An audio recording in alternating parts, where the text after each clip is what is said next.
इमरान खान साहब को जो है वो जमानत मिल गई और ऐसी जमानत मिली कि उन्होंने कहा कि हले जेड़ा केस बनया नहीं है ਉਹਦੇ भी जमानत है। मुझे तो लग रहा था इमरान खान साहब को छाता खोलना पड़ेगा जमानतों से बचने के लिए कि इतनी ज़्यादा बारिश शुरू हो गई जमानतों की। उन्होंने कहा मेरा पूरी फौज के इदारे से कोई इशू नहीं है, एक आदमी के साथ मेरा मसला है, द आर्मी चीफ। ए वाला कोर कमांडर उन्हें भी रिजाइन करता है, ए वाला कोर कमांडर उन्हें भी रिजाइन करता है, पेशावर वाला भी गया, कोयटा वाला भी गया, लाहौर वाला भी गया। तो नाल ही मैंने जनरल आसिम मुनीर से मुतल्लिक कभी कोई गलत बात नहीं सोची। वादा है इक़्तिदार में आकर भी आसिम मुनीर से खुशगवार ताल्लुकात रखूंगा।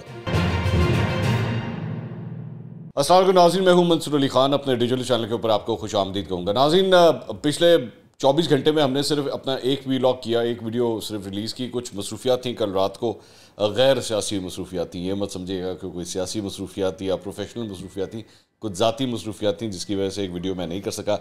लेकिन एक राउंड अप और जो कुछ हुआ है ज़रा उसके ऊपर कुछ कॉमेंट्री जो है वो मैं करना चाहूँगा। एक तो कल रात को बड़ा शो डाउन हो गया इस्लामाबाद हाई कोर्ट में। जो चीज़ एक्चुअली सुबह 11:30 बजे शुरू हुई थी, जब इमरान खान साहब इस्लामाबाद हाई कोर्ट पहुँचे थे, तो एक्सपेक्टेड था कि 2 घंटे के अंदर, 1.5-2 घंटे के अंदर मामला ख़त्म हो जाएगा और उसके बाद इमरान खान साहब को ज़मानत मिल जाएगी। ये तो प्रिडिक्टेड था कि इमरान खान साहब को ज़मानत मिल ही जानी है। लेकिन ज़मानत मिलने में कितनी ताख़ीर होगी और ज़मानत मिलने के बाद उनकी रिहाई में कितनी ताख़ीर होगी, उनके घर जाने में कितनी ताख़ीर होगी थी, ये कोई एक्सपेक्ट नहीं कर रहा था। बहरहाल करते करते फैसला आ गया, इमरान खान साहब को जो है वो ज़मानत मिल गई और ऐसी ज़मानत मिली कि उन्होंने कहा कि हले जेड़ा केस बनया नहीं है ਉਹਦੇ भी ज़मानत है। जो आपके ज़हनो गुमान में है, सोच में है, कहीं दूर ख्यालात में है, अगर कहीं पे किसी की गंदी नीयत है तो उसके ऊपर भी ज़मानत है, पहले से ही ज़मानत है। ये बड़ा कम हुआ है इस तरह। अगर आपको याद हो कि इससे पहले जब आपको याद है पंजाब असम्बली के अंदर जब वोट ऑफ नो कॉन्फिडेंस का मामला था, तो उसके अंदर वो जो 63A का जो एक फ़ैसला सामने आया था, वो उसके मुताबिक अगर आपने सोच लिया है, अगर आपने ये सोच लिया है कि जनाब आपने फ़लाँ पार्टी को वोट नहीं देना, तो वोट डालने से पहले ही आपको सज़ा मिल जाएगी। आमतौर पे तो यही तासुर था कि जनाब पहले वोट डलेगा और वोट डलने के बाद जो सज़ा है वो आपको मिलेगी। लेकिन यहाँ पे फ़ैसला दिया गया था कि जनाब क्योंकि आपकी नीयत ये बन गई थी तो वोट डालने से पहले ही आपको सज़ा दे दी गई और उसके बाद जो है वो आपको डी-सीट भी कर दिया गया और उसके बाद आपकी जगह के ऊपर इलेक्शंस भी होंगे और आप इलेक्शन भी नहीं लड़ सकते। तो मतलब ये इस किस्म का फ़ैसला आया था। तो यहाँ पे भी इमरान खान साहब को ये ज़मानत मिली और मैं चाहूँगा कि इंटरनेशनल जूरिस्ट जो हैं, जो ख़ास तौर पे बाहर के ममालिक में मौजूद होते हैं, वो ज़रा इसके ऊपर कमेंट्री ज़रूर करें कि क्या किसी अदालत की जानिब से ऐसी ज़मानतें भी मिलती हैं कि जनाब अगर आपके सोच विचार में भी कहीं पे हैं, वो केसेस जो सामने भी नहीं आए आज तक, उनके ऊपर भी ज़मानत है। तो बल्कि मैं तो चाहता हूँ कि खान साहब यहीं पे पहले से ही अपनी इंश्योरेंस पॉलिसी के तौर पे यहाँ पे कह देते कि भाईजान अगर अगले साल के लिए भी कोई चीज़ों के लिए अगर ज़मानत मिल जाए, 2024 के लिए, 2025 के लिए, तो वो भी बहुत अच्छा हो। बल्कि आल औलाद के लिए भी अगर आज ही ज़मानत यहाँ से मिल जाए तो कितना ही अच्छा हो। मतलब इतनी फैसिलिटी जो है वो किस तरह मिलती है। बहरहाल ज़मानतों की बारिशें हो गई। मुझे तो लग रहा था इमरान खान साहब को छाता खोलना पड़ेगा ज़मानतों से बचने के लिए कि इतनी ज़्यादा बारिश शुरू हो गई ज़मानतों की। अच्छा, बहरहाल उसके बाद इमरान खान साहब जो है वो काफ़ी देर तक जो है वो बाहर नहीं निकल पा रहे थे और इसकी पहले तो वजह ये बताई जा रही थी कि इमरान खान साहब को जो है अपने वो डॉक्यूमेंट्स चाहिए, ज़मानत के डॉक्यूमेंट्स जो हैं जो उनको मिले हैं वो ले के जाना चाहते हैं।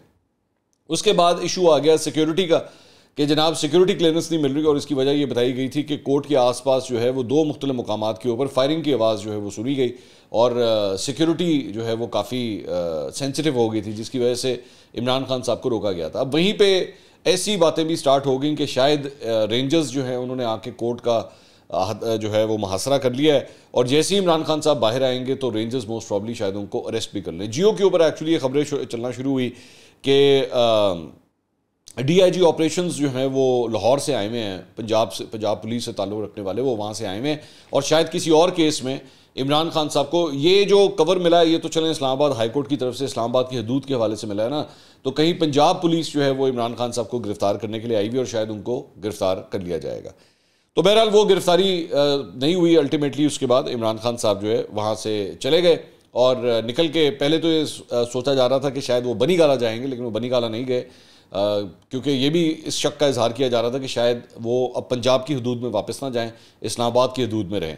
लेकिन फिर फैसला हुआ कि नहीं, ये लाहौर ही वापस जाएंगे और लाहौर जो है उसके बाद मोटरवे से होते हुए वो अपनी रहाइश गाह पहुँच गए, जहाँ पे ज़ाहिर बात है पूरी फैमिलीज़ वगैरह जो है उनकी जो अपनी फैमिली है वो उनका वेट कर रही थी, कारकुन भी उनका वेट कर रहे थे, खुशियाँ मनाई गई। मिठाइयाँ बांटी गई कि जी इमरान खान साहब फाते जो है वो इमरान खान साहब वापस आ गए हैं। एक और वर्ल्ड कप उन्होंने 2023 का वर्ल्ड कप जो है ना जित के, इंसाफ़ी वर्ल्ड कप।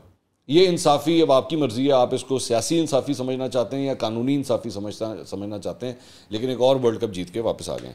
अच्छा, लेकिन इस सारी चीज़ के दौरान इमरान खान साहब जब कोर्ट के अंदर थे तो एक बड़ी इंटरेस्टिंग गुफ्तगू जो है वो उन्होंने की, जो उस पर मैं कल रात को एक्चुअली कमेंट नहीं कर सका।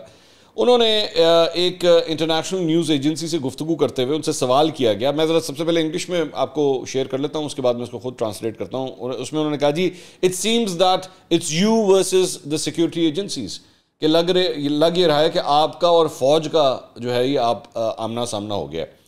तो इमरान खान साहब ने अंग्रेजी में जवाब दिया, उन्होंने कहा it's not the security agency, it is one man. उन्होंने कहा मेरा पूरी फौज के इदारे से कोई इशू नहीं है, एक आदमी के साथ मेरा मसला है, the army chief. There is no democracy in the army. The army is getting maligned by what is happening right now, and sadly the events that happened when I was inside. The army is getting maligned because of one man. One man is, अब ज़ाहिर बात है, one man is army chief. So basically इसमें ये कहना चाह रहे हैं कि जनाब मेरा फ़ौज के साथ कोई फड्डा नहीं है, मेरा सिर्फ एक बंदे से मसला है और वो है army chief general Asim Munir. उनके साथ इशू है और ये उनकी वजह से फ़ौज के इदारे के ऊपर भी जो है वो इस किस्म के इल्ज़ामात लग रहे हैं, और ये जो कुछ भी हो रहा है वो सिर्फ एक आदमी की वजह से हो रहा है। अब इसके 2-3 मुख्तलिफ पर्सपेक्टिव्स हैं और इस पर भी मैं अभी थोड़ी देर के बाद इमरान खान साहब ने इस पर भी एक पलटा मारा है, मैं उसके ऊपर भी बात करता हूँ। लेकिन सबसे पहले स्पेसिफिकली ये जो गुफ्तगू हुई है ज़रा इसके ऊपर बात कर दें। देखिए, इमरान खान साहब ने ना, ज़ाहिर बात है इमरान खान साहब को ये तो पता लग गया कि जब मैं हिरासत में था तो बाहर पीछे मेरे जो है वो छावनियों के अंदर क्या क्या हुआ है, और कोर कमांडर हाउस लाहौर के अंदर क्या हुआ, मुख्तलिफ एरियाज़ के अंदर पाकिस्तान के मुख्तलिफ शहरों में क्या क्या हुआ है।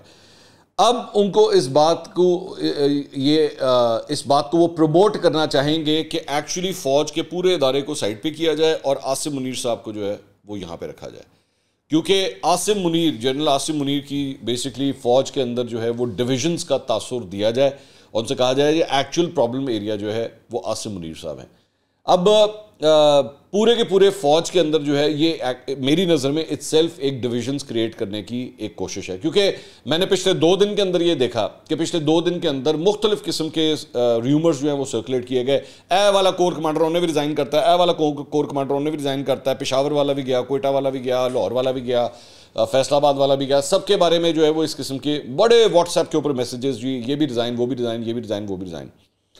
तो वजह क्या है, जबकि इनमें कोई हकीकत नहीं थी। और हमारी माशाल्लाह कौम जो है वो तो वैसे ही व्हाट्सएप मैसेजेस को फॉलो करने की चीती है, 1 मिनट लगाती है और वो कहती है कि जनाब हाँ NGO है, मैंने किसी ने दसिया है, जबकि बेसिकली वो व्हाट्सएप के ऊपर एक स्टूपिड मैसेज आया होता है।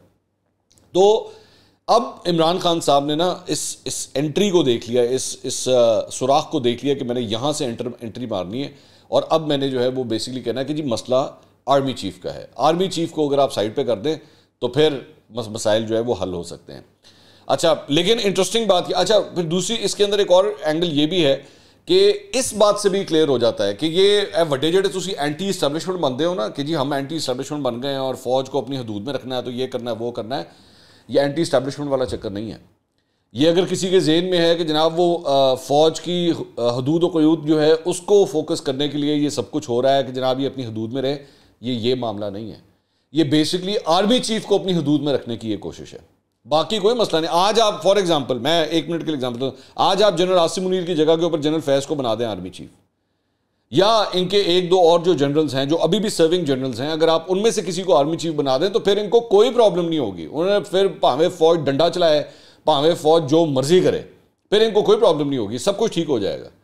और इसकी सबसे बड़ी निशानी इनका अपना दौर है, 3.5-4 साल जो इनका अपना दौर था, जिसमें उस वक्त की इस्टेब्लिशमेंट, उस वक्त के जनरल, उस वक्त के DGISI, उस वक्त के आर्मी चीफ जब इस तरीके से अपनी हदूद से बाहर निकलते थे तो इमरान खान साहब को कोई प्रॉब्लम नहीं थी, एवरीथिंग वॉज ऑल राइट। जब उस वक्त ISI के लोगों की जानिब से जाके जजेस से रब्ता किया जाता था, जस्टिस शौकत अजीज जो हैं वो ऑन रिकॉर्ड हैं, मुख्तलिफ प्रोग्राम्स के अंदर बता चुके हैं कि उनसे DGISI, उस वक्त के DGISI आके क्या फरमाइशें करते थे। इनको कोई प्रॉब्लम नहीं है कि उस वक्त अगर इलेक्शन प्रोसेस के अंदर या उस वक्त सिटिंग MNAs MPs को जाके सेफ हाउसेज में उठाकर बिठा दिया जाता था, वो भी इसी तरह का ही अगवा था, बिल्कुल उसी तरह का अगवा था, बिल्कुल वही सब कुछ था जो आज पाकिस्तान तहरीक इंसाफ के MNAs MPs के साथ हो रहा है। आज एक पूरी लिस्ट है ना, पूरी की पूरी लिस्ट है जिसके ऊपर ये कहते हैं जी फलां भी बंदा उठा लिया, उठाए गए हैं, बिल्कुल उठाए गए, इसमें कोई दो राय नहीं है। लेकिन जब यही सब कुछ इमरान खान साहब के अपने दौर में हो रहा था ना, तब वो सब कुछ ठीक था, वो मुल्क के वसीतर मफाद में हो रहा था। फर्क सिर्फ इस वक्त जो है, जो चीखें हैं वो सिर्फ इस बात की है कि we are at the receiving end. आज आप जनरल फैज को अगर आर्मी चीफ बना देते और जनरल फैज इसी तरह नून लीग के एमएनएज एमपीएस को उठवा रहा होता, वो उनके फोन भी टेप कर रहा होता, इमरान खान साहब को कोई प्रॉब्लम नहीं होनी थी। आज करें ना, इस बात को बैठ के अनाउंस करें, आज अनाउंस करें कि जनाब आज के बाद किसी सिक्योरिटी एजेंसी ने, किसी इंटेलिजेंस एजेंसी ने अगर किसी सिटिंग एमएनए एमपीए पॉलिटिशियन को अगर इस तरह उठाया, कोर्ट मार्शल करके दिखाएंगे। बोले, करें, आज इस बात को अनाउंस करें कि ले जी हम तारीख बदलने आ गए हैं, आज ये नया पाकिस्तान इस तरह बनेगा, रियासत मदीना आज इस तरह बनेगी कि इसके अंदर कभी भी जो है वो एक्स्ट्रा मावरा आइन, मावरा कानून अगर कोई इकदामात होंगे तो उसके ऊपर कोर्ट मार्शल होगा, नहीं करने देंगे इस तरह। और 36,000 चीजें पाकिस्तान की इस्टेब्लिशमेंट के हवाले से 36,000 चीजें जो आप बैठ के पूरा एक चार्जशीट बना सकते हैं, ये लेकिन उस तरफ नहीं जाएंगे। इनका मसला सिर्फ और सिर्फ आर्मी चीफ के साथ। अच्छा, मैं साथ ये भी ज़हन में रखिएगा कि मैं ये नहीं कहता कि इनके जो तहफ़्फ़ुज़ात हैं या इनके मसाइल हैं वो सारे के सारे गलत हैं, कुछ जगहों पे ठीक भी हैं, ऐसी बात नहीं है। लेकिन मसला सिर्फ और सिर्फ एक ज़ात का है। इनको ये इशू नहीं है कि इदारे का जो है वो इदारे ने जो कुछ किया है पिछले 75 साल में, इनको प्रॉब्लम वहां से शुरू होती है जब 2022 में इनको वजीर आजम की कुर्सी से हटाया जाता है। उससे पहले 4 साल इस्टेब्लिशमेंट जो कुछ करती थी उससे कोई प्रॉब्लम नहीं है इनको। Is absolutely fine. आपने सुना आज तक इमरान खान साहब के मुंह से कि जनाब ये फौज ने जिस तरीके से उस वक्त की ऑपोजिशन के रहनुमाओं के साथ जो ज्यादतियां की, जिस तरह उनको उठाया गया, नैब ने जिस तरह उन लोगों को उठा के 200-200 दिन 300-300 दिन उनको उठा के बंद किया, जबकि वो अपना केस भी प्रूफ नहीं कर सकते थे, बहुत गलत किया। नहीं बोलेंगे, कभी भी नहीं कहेंगे, क्योंकि उस वक्त मुखालिफिन को टारगेट किया जा रहा था। Is absolutely fine with that. Now you understand. मैं इसीलिए कहता हूं कि ये जो एंटी एस्टैब्लिशमेंट होने का ढकोसला है ना, और दूसरी बात ये कि आपकी पार्टी आप उठा के देखें, एक से बढ़ के एक एस्टैब्लिशमेंट का टट्टू और टाउट आपने उठा के अपनी पार्टी के अंदर रखा हुआ है, आज भी रखा हुआ है। जबकि आज इमरान खान साहब की पॉपुलैरिटी के हवाले से इसमें कोई दो राय नहीं है कि आज इमरान खान साहब एक पॉपुलर लीडर है। मेरे ख्याल में आज अगर इलेक्शंस करवाए जाते हैं तो इमरान खान साहब इलेक्शंस जीतेंगे। लेकिन आज वो पोजीशन आ चुकी है कि ये चाहें तो नौजवानों को, यंग ब्लड को, नए चेहरों को टिकट दें तो वो भी इलेक्शन जीत सकते हैं। लेकिन फिर भी इन्होंने जानबूझ के वही पुराने चेहरे, वही पुराने कारीगर, वही पुराने जिन्होंने कहते हैं ना अपेदी, उन सबको ही टिकटें दी हैं, उन्हीं इलेक्टेबल्स को उसी तरह ही टिकटें दी हैं, क्योंकि he is part of the system. He is not against the system, he is part of the system and he will always remain part of the system. ये फर्क है। बल्कि आगे चल के उसके बाद इमरान खान साहब जो हैं वो गुफ्तगू कर रहे थे ARY से, तो उस आर्मी चीफ के बारे में क्या फरमाते हैं, अब जरा पलटा देखेंगे क्या मारा है उन्होंने। जनरल आसिम मुनीर से मुतालिक कभी कोई गलत बात नहीं सोची। इंटरनेशनल मीडिया से बात करते हुए, गोरों से बात करते हुए उन्होंने कहा चलो अंग्रेजी बोल रहे हैं ना, वो सारा कुछ आर्मी चीफ को बोल दिया। जो तो देसी अपने चैनल वाले की तरफ आए ने तो नाल ही मैंने जनरल आसिम मुनीर से मुतालिक कभी कोई गलत बात नहीं सोची। वादा है इक़्तिदार में आकर भी आसिम मुनीर से खुशगवार ताल्लुकात रखूंगा। लोग मेरे मुतालिक जनरल आसिम मुनीर तक गलत बातें पहुंचाते हैं, यह पैगाम आर्मी चीफ आसिम मुनीर को भी भेज चुका हूं। चले हुण ठीक है, निकल गया एंटी इस्टैबलिशमेंट का जिहड़ा पूरा तुसीं तौलिया गिला करके रखिया सी, उहदे चों निकल गया सारा पानी, ए पिया जे बस। जबकि ये वाकई अगर इतने ज़्यादा वो इनकलाबी और जहादी होते ना तो कहते मैं आज के बाद किसी फौजी अफसर से मैं गुफ्तगू नहीं करूँगा, अवाम की ताकत से ही आऊँगा, मुझे मेरा कोई लेना देना नहीं, ना मुझे किसी के सहारे की ज़रूरत है, ना मुझे किसी की बैसाखी की ज़रूरत है। लेकिन फिर भी किया। बहरहाल उसके बाद अब दूसरी साइड के ऊपर भी जो है यहाँ पे ये सूरत हाल बन गई है। वहाँ पे दूसरी साइड पे मौलाना फजल रहमान साहब, उनकी जानिब से रात को एक प्रेस कॉन्फ्रेंस हुई और उन्होंने सीधा सीधा ऐलान किया है कि 14 तारीख यानी पीर वाले दिन जो है, वो पीर का दिन जो है वो लिमिट है जिस पे एक्चुअली पंजाब के इलेक्शंस होने हैं। तो जो अगर इलेक्शंस नहीं होंगे, वो ऑडियो याद है, वो जो ऑडियो एक सामने आई थी ख्वाजा तारिक रहीम, एक ऑडियो सामने आई थी जिसमें ख्वाजा तारिक रहीम अब्दुल करीम सिद्दीकी से बात कर रहे हैं अब्दुल करीम सिद्दीकी ने बाद में जाके शाहजेब खानजादा के शो में कहा कि जी एक्चुअली ये एक छोटा पोर्शन है उस ऑडियो का, इस ऑडियो का एक अगला पोर्शन भी है। उसके अंदर ख्वाजा तारिक रहीम साहब कहते हैं कि जनाब 15 तारीख को, 14 तारीख को, यानी कल अगर इलेक्शंस नहीं होते तो 15 तारीख को, और बुला भी लिया गया है, उसका नोटिस ले लिया गया, उसको उस केस की हियरिंग जो है वो 15 तारीख को है, तो उसके अंदर सीधा सीधा तौहीन अदालत का केस जो है वो वजीर आजम के खिलाफ शुरू हो जाएगा। ये भी उन्होंने प्रेडिक्ट कर दिया। तो मौलाना फजलुर रहमान ने इस सिलसिले में 15 तारीख को जो है सुप्रीम कोर्ट के बाहर धरना देने का ऐलान कर दिया और एहतजाज किया जाएगा सुप्रीम कोर्ट के बाहर। So now we are at a stage जहां पे पाकिस्तान तहरीक इंसाफ एक इदारे को टारगेट कर रही है, फौज के इदारे को, और हुकूमती जमातें यानी कि पीडीएम की जमातें जो है वो सुप्रीम कोर्ट के बाहर जो है वो एहतजाज करने लगी हैं। अच्छा, अब मेरा यहां पर एक सवाल है 1 मिनट के लिए कि अभी तक जिन जिन लोगों ने कोर कमांडर हाउस लाहौर के अंदर जो किया और दीगर शहरों में जो कुछ भी किया, उनकी शनाख्त के लिए वैसे ये जो सामने आप ऐड देख रहे हैं, या आज अखबारों के अंदर भी शाया किया गया और लोगों की तस्वीरें लगाई गई हैं कि अगर इनकी आइडेंटिफिकेशन जो है वो बताई जाएगी तो फिर लोगों को जो है वो कोई इनाम शनाब भी अनाउंस किया हुआ है। मेरा सिर्फ सवाल ये है कि अगर पीर वाले दिन मौलाना फजलुर रहमान के जो डंडा बरदार कारकुन हैं, अगर वो सुप्रीम कोर्ट में घुस गए और सुप्रीम कोर्ट में घुस के उन्होंने गोलगोपाड़ा करना शुरू कर दिया, तो पाकिस्तान तहरीक इंसाफ किस मुंह से बैठ के इसकी मजम्मत करेगी? मैं करूंगा, मैं तब भी करूंगा, मैं तो शदीद मजम्मत करूंगा अगर ऐसा कोई इंसिडेंट हुआ था, क्योंकि ना मैंने कोर कमांडर हाउस में जो कुछ हुआ ना मैं उसको सपोर्ट कर सकता हूं, और अगर मौलाना फजलुर रहमान के कारकुनों ने ऐसी कोई हरकत की कि वो सुप्रीम कोर्ट की बिल्डिंग के अंदर दाखिल हुए या वहां पर कोई तोड़फोड़ करने की कोशिश की, तो ना मैं उसको सपोर्ट कर सकता हूं, शदीद अल्फाज में मजम्मत करूंगा। लेकिन पाकिस्तान तहरीक इंसाफ के लोग किस मुंह से जाके इस बात के ऊपर तनकीद करेंगे?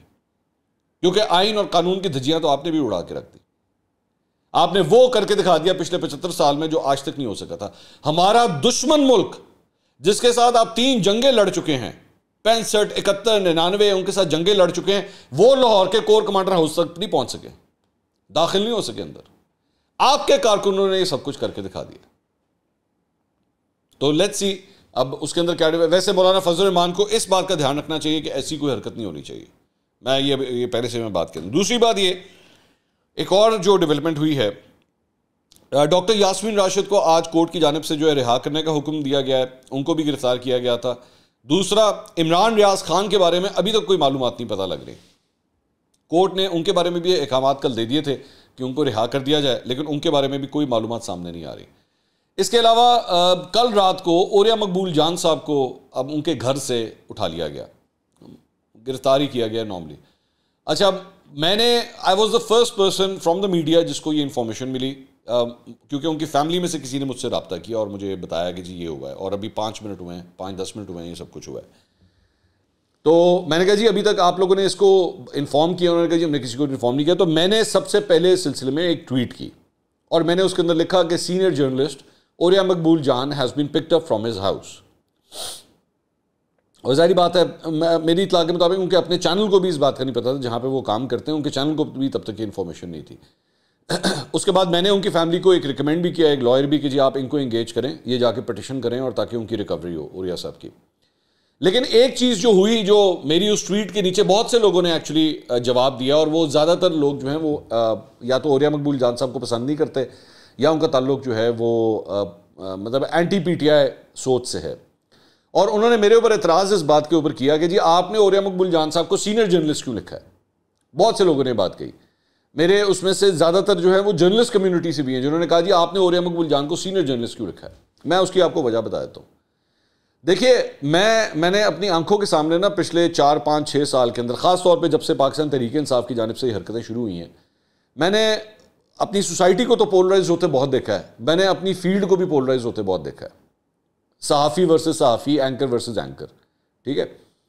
लेकिन उसके अंदर एक जो नुक्ता अक्सर उठाया जाता है वो ये, और जी मैं तो इनू सहाफ़ी मानता ही नहीं, मैं तो इसको एंकर मानता ही नहीं, और ये तो कुछ भी नहीं है, मैं इसको कुछ नहीं मानता, ठीक है। और ये मीडिया का कहां से हो गया? ये इस किस्म की ये नुक्ता जो है दोनों साइड से एक दूसरे के ऊपर जो है ना वो अपनी तरफ से कीचड़ उछालने की कोशिश होती है।